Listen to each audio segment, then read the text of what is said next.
السلام علیکم، میں ہوں علی۔ قرآن ویلاگنگ میں خوش آمدید۔ چلتے ہیں آج کی پہلی آیت کی طرف۔ سورہ النساء آیت 29، بنام خدائے رحمان الرحیم۔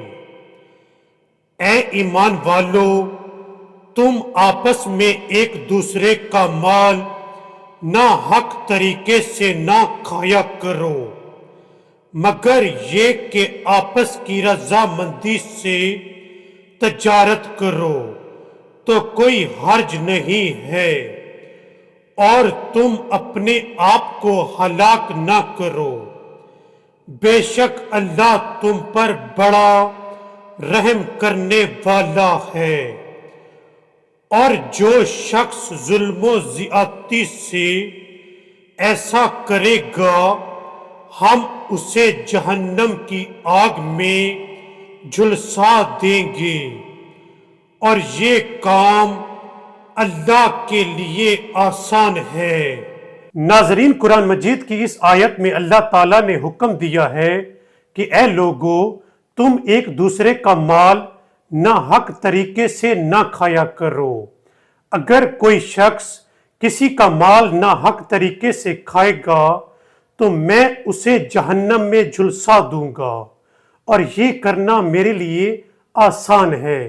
اس لیے ہمیں چاہیے کہ ایک دوسرے کا مال نہ حق طریقے سے نہ کھایا کریں۔ اب چلتے ہیں قرآن مجید کی اگلی آیت کی طرف۔ اگر تم ان بڑے بڑے گناہوں سے اجتناب کرو جن سے تمہیں منع کیا گیا ہے تو ہم تمہارے چھوٹے چھوٹے گناہ معاف کر دیں گے اور تمہیں عزت کے مقام میں داخل کر دیں گے۔ ناظرین، قرآن مجید کی اس آیت میں اللہ تعالیٰ نے فرمایا ہے کہ اے لوگو، اگر تم بڑے بڑے گناہوں سے بچتے رہو تو ہم تمہارے چھوٹے چھوٹے گناہوں کو معاف کر دیں گے۔ اس لیے ہمیں چاہیے کہ گناہان کبیرہ یعنی کسی کو قتل کرنا، زنا کرنا اور اپنے ماں باپ کی نافرمانی، یہ 3 گناہان کبیرہ ہیں۔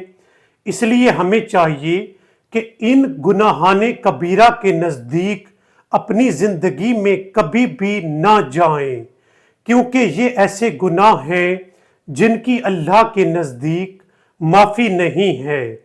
اور حدیث میں ایک مقام پر آیا ہے کہ اگر ایک شخص کسی چھوٹے گناہ کو بار بار کرے تو وہ چھوٹا گناہ بڑا گناہ بن جاتا ہے، یعنی اس کا شمار گناہ کبیرہ میں ہوتا ہے۔ اس لیے ہمیں چاہیے کہ چھوٹے گناہوں کو بھی بار بار نہ کیا کریں۔ اور حدیث میں مزید آیا ہے کہ اگر کسی شخص سے غلطی ہو جائے اور وہ گناہان کبیرہ کا ارتکاب کر بیٹھے تو اسے چاہیے کہ کثرت کے ساتھ استغفار کرے، کیونکہ جو شخص کثرت کے ساتھ استغفار کرتا ہے تو وہ گناہان کبیرہ کو چھوٹے گناہوں میں بدل دیتا ہے، اور یوں اللہ تعالیٰ انسان پر رحم فرمانے والا ہے۔ اس لیے ہمیں چاہیے کہ کبیرہ گناہوں سے بچا کریں۔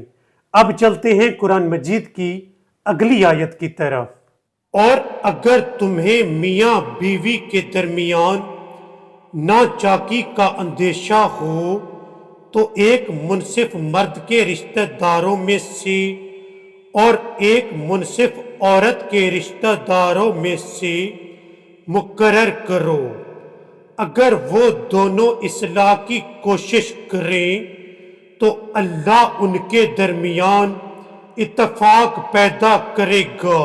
ناظرین، قرآن مجید کی اس آیت میں اللہ تعالیٰ نے فرمایا ہے کہ اے لوگو، اگر میاں بیوی کے درمیان تعلقات خراب ہو جائیں تو تمہیں چاہیے کہ ایک مرد عورت کے رشتہ داروں میں سے اور ایک مرد کے رشتہ داروں میں سے مقرر کرو۔ اگر یہ دونوں صلح کرانے کی کوشش کریں گے تو اللہ تعالیٰ ان دونوں کے درمیان اتفاق پیدا کر دے گا، اور ان کے درمیان محبت کا رشتہ پھر سے قائم ہو جائے گا۔ ناظرین، آج کے ویلاگ میں بس اتنا ہی۔ آپ سے ملتے ہیں اگلی ویڈیو میں، تب تک کے لیے اللہ حافظ۔